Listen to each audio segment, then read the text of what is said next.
ছাত্রলীগের তাণ্ডবলীলা শুরু। অবশেষে অবৈধ নির্বাচন বাতিলের দাবিতে ময়মনসিংহে লাঠিসোঁটা হাতে আওয়ামী লীগ ছাত্রলীগ ও পুলিশের ত্রিমুখী সংঘর্ষে শেখ হাসিনা সহ আওয়ামী লীগ বীরের বেশে দেশে ফিরছে। আগামী 3 থেকে 4 দিনের মধ্যে একটি বড় ধরনের সিদ্ধান্ত আসছে। এই ক্ষেত্রে আওয়ামী লীগকে বাংলাদেশের রাজনীতিতে ফেরাতে বিদেশিদের দৌড়ঝাঁপ বেশ লক্ষণীয়। শেখ হাসিনা যখন ফিরবেন তখন তিনি একজন হিরো হিসাবে, একজন নায়ক হিসাবেই ফিরবেন। আওয়ামী লীগের নেতারা বাংলাদেশের রাজনৈতিক প্রত্যাবর্তনের জন্য প্রস্তুত হচ্ছেন, মূলত বাংলাদেশে ফিরবার ব্যাপারে প্রস্তুতি নিচ্ছেন। আসসালামু আলাইকুম দর্শক শ্রোতা, আশা করছি সবাই ভালো আছেন। আলহামদুলিল্লাহ আমিও ভালো আছি। দর্শক শ্রোতা, এইমাত্র পাওয়া খবর, এবার নির্বাচনের ঘোষণা শুনে ডোনাল্ড ট্রাম্পকে নিয়ে দেশে আসতে চেয়েছিল হাসিনা। দর্শক শ্রোতা, তাহলে কি তিনি দেশে আসতে পারবে? কি হতে যাচ্ছে? দর্শক শ্রোতা, 12 তারিখ কি নির্বাচন হবে? দর্শক, আজকে ভিডিও অত্যন্ত কিছু গুরুত্বপূর্ণ হতে যাচ্ছে, তাই ভিডিওটিকে না টেনে শেষ পর্যন্ত ধৈর্য সহকারে দেখে যাবেন, তাহলে মূলত ভিডিওর আসল রহস্যগুলো বুঝতে পারবেন এবং জানতে পারবেন। তো চলেন আপনাদেরকে এক এক করে সবগুলো ভিডিও বিস্তারিত দেখাই। তার আগে আপনাদের কাছে ছোট্ট একটা রিকোয়েস্ট, যারা আমাদের এই চ্যানেলে নতুন আসছেন, এখনই চ্যানেল সাবস্ক্রাইব করে পাশে থাকা বেল আইকনটা বাজিয়ে দিয়ে, তাহলে এরকম নতুন নতুন আপডেট ভিডিও দেখতে পারবেন। তো চলেন।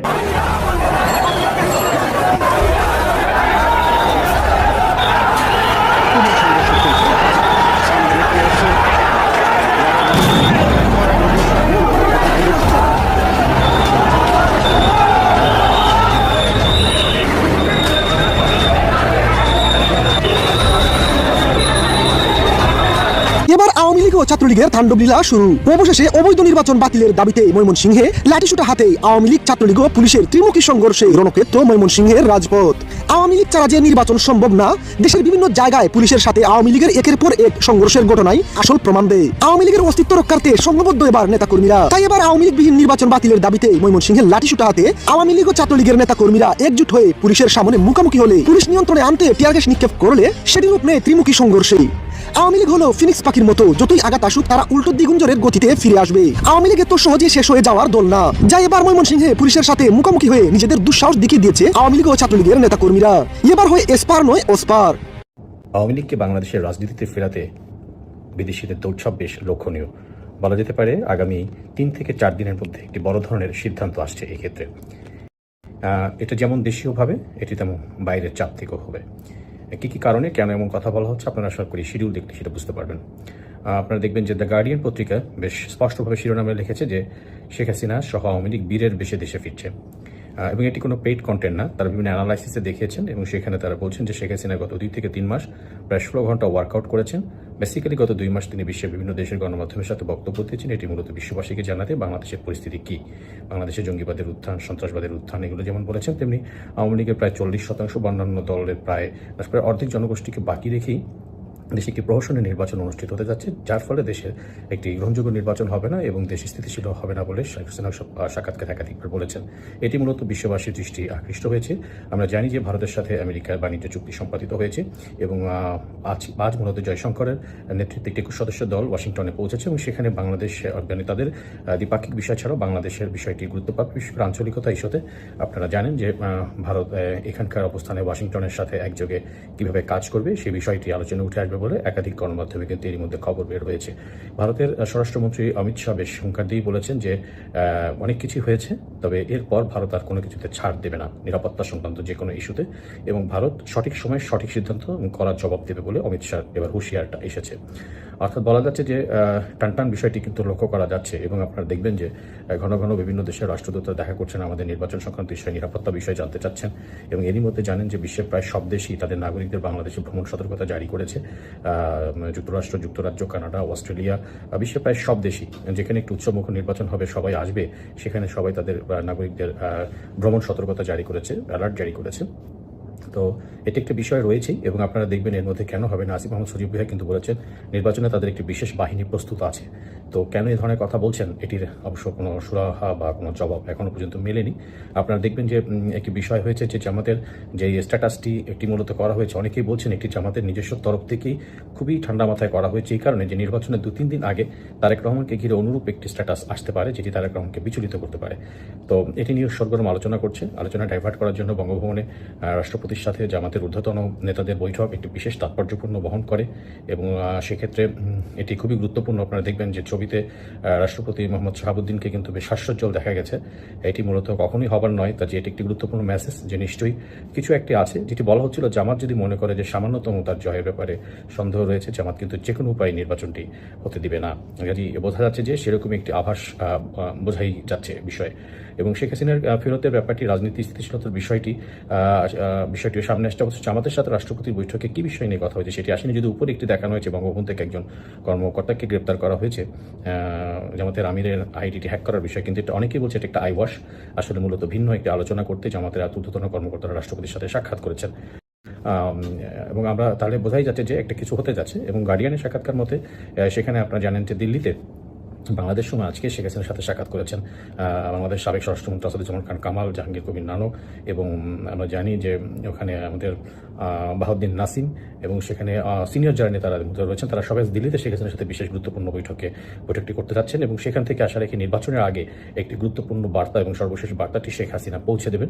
ধারণা করা হচ্ছে যে নির্বাচন প্রতিহত করতে শেখ হাসিনা তাদের ভোটারদেরকে ভোটকেন্দ্রে না যেতে তিনি নির্দেশ দেবেন এবং ভোটকেন্দ্রগুলোতে ভোট থেকে বিরত থাকতে বলা হবে, অর্থাৎ সেই নো ভোট এই কার্যক্রমটি চলবে। কাজেই খুবই গুরুত্বপূর্ণ আগামী 3 থেকে 4টা দিন। দেখা যাক এই সময় আসলে কি ধরনের সিদ্ধান্ত আসে। তবে বলা হচ্ছে যে শেখ হাসিনা বীরের বিষয়ে ফিরবে, তেমন আসলে লক্ষণগুলো এখন আপাতত রাজনীতির মাঠ খোলা। সেই খোলাতে আসলে মাছ শিকার কে কখন কিভাবে করে সেটি সবাই দেখার জন্য উন্মুখ হয়ে আছে। শেখ হাসিনা যখন ফিরবেন তখন তিনি একজন হিরো হিসাবে, একজন নায়ক হিসাবেই ফিরবেন। তারা সেখানে মূলত বাংলাদেশে ফিরবার ব্যাপারে প্রস্তুতি নিচ্ছেন। তারা বাংলাদেশে খুব শিগগিরই ফিরবেন। শুধুমাত্র সে ব্যাপারে আত্মবিশ্বাসী তাই নয়, আওয়ামী লীগের নেতারা আত্মবিশ্বাসী যে আওয়ামী লীগের নেত্রী শেখ হাসিনা বাংলাদেশে ফিরবেন নায়কের মর্যাদা। She will still return as a hero. তিনি নায়কোচিত সম্বর্ধনা পেয়েই বাংলাদেশে ফিরবেন। কলকাতায় গিয়ে হানা এলিস প্যাটারসন দেখা করেছেন ছাত্রলীগ সভাপতি সাদ্দাম হোসেনের সঙ্গে। আওয়ামী লীগের শীর্ষস্থানীয় নেতা জাহাঙ্গীর কবির নানক, বাহাউদ্দিন নাসিমের উদ্ধৃতিও আছে তার এই প্রতিবেদনে। হানা এলিস প্যাটারসন তার প্রতিবেদনটা শুরু করেছেন এভাবে যে যখন আওয়ামী লীগ নেতৃবৃন্দকে অপরাধী এবং পলাতক হিসেবে তাদের নিজ দেশ বাংলাদেশে চিহ্নিত করা হয়, তখন আওয়ামী লীগের এই নেতৃবৃন্দ ভারতে বসে অবাধেই তাদের রাজনৈতিক কার্যক্রম পরিচালনা করছেন। কলকাতার ফুড কোর্টে ভিড়ের মধ্যে চা নাস্তা খেতে খেতে মূলত কত দ্রুত কিভাবে তারা বাংলাদেশে ফিরতে পারেন এই পরিকল্পনা বা এই ছকে কষছেন আওয়ামী লীগ এবং আওয়ামী লীগের অঙ্গ সংগঠনের নেতৃবৃন্দ। গার্ডিয়ানের এই প্রতিবেদনে প্রথমবারের মতো একটা সংখ্যা পেলাম যে আওয়ামী লীগের কতজন বা আওয়ামী লীগের অঙ্গ সংগঠন সমূহের কতজন নেতা কলকাতাতে এখন বাস করছেন, নির্বাসিত আছেন। গার্ডিয়ান লিখছে অন্তত 600 জন আওয়ামী লীগ নেতা কলকাতায় এখন নির্বাসনে আছেন। গার্ডিয়ান বলছে যে 2024-এর 5ই আগস্ট যখন গণ অভ্যুত্থানে শেখ হাসিনার পতন হয় এবং ক্ষুব্ধ জনতা প্রধানমন্ত্রীর বাসভবনের দিকে যেতে থাকেন এবং শেখ হাসিনাকে তার বাসভবন ছেড়ে ভারতে গিয়ে আশ্রয় নিতে হয়, তখন একদিকে মামলা হামলা, অন্যদিকে ক্ষুব্ধ জনতা আর আক্রমণের ভয়, এই সব মিলিয়ে আওয়ামী লীগের নেতা কর্মী সমর্থকদেরকে দেশ ছেড়ে ভারতে গিয়ে আশ্রয় নিতে হয়েছিল। এবং কলকাতা সে সময় যেহেতু বাংলাদেশের একেবারে সীমান্তবর্তী শহর, সীমান্ত সংলগ্ন শহর হিসেবে অভিহিত করছে গার্ডিয়ান, সে কারণে সেখানে সবচেয়ে বেশি আওয়ামী লীগের নেতাদেরকে এখন দেখা যাচ্ছে যারা সেখানে আত্মগোপনে আছেন। ভারত কার্যতই আওয়ামী লীগ এবং তার অঙ্গ সংগঠনের নেতাকর্মীদের জন্য একটা লাইফলাইন হয়ে উঠেছে, জীবন রেখা হয়ে উঠেছে বলে উল্লেখ করছেন গার্ডিয়ানের এই দক্ষিণ এশিয়া বিষয়ক প্রতিবেদক হানা এলিস প্যাটারসন। তিনি বলছেন দলীয় এবং সাংগঠনিক কর্মকাণ্ড টিকিয়ে রাখার ক্ষেত্রে ভারতই হয়ে উঠেছে মূল কেন্দ্র।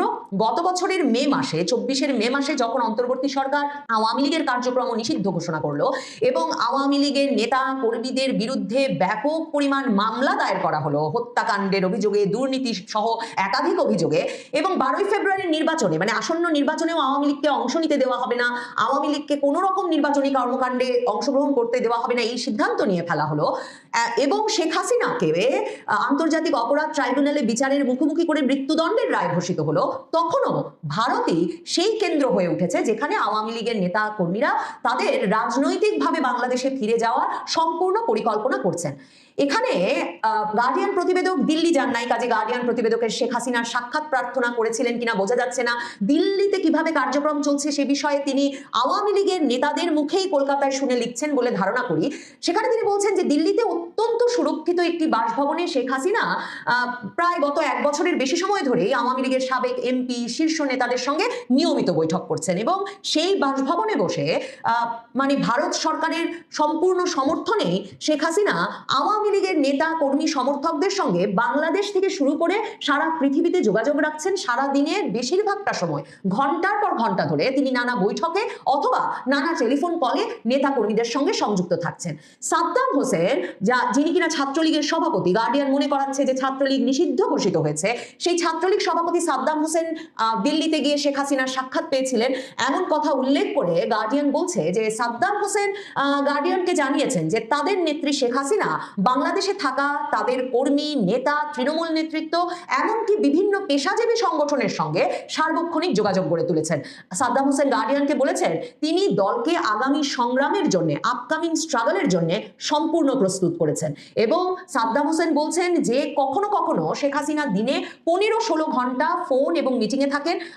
সাদ্দামের ভাষায় আমাদের নেত্রী অত্যন্ত আশাবাদী যে তিনি বাংলাদেশে ফিরে যাবেন এবং আমরা বিশ্বাস করি, সাদ্দাম বলছেন তারাও বিশ্বাস করেন যে শেখ হাসিনা যখন ফিরবেন তখন তিনি একজন হিরো হিসাবে, একজন নায়ক হিসাবেই ফিরবেন।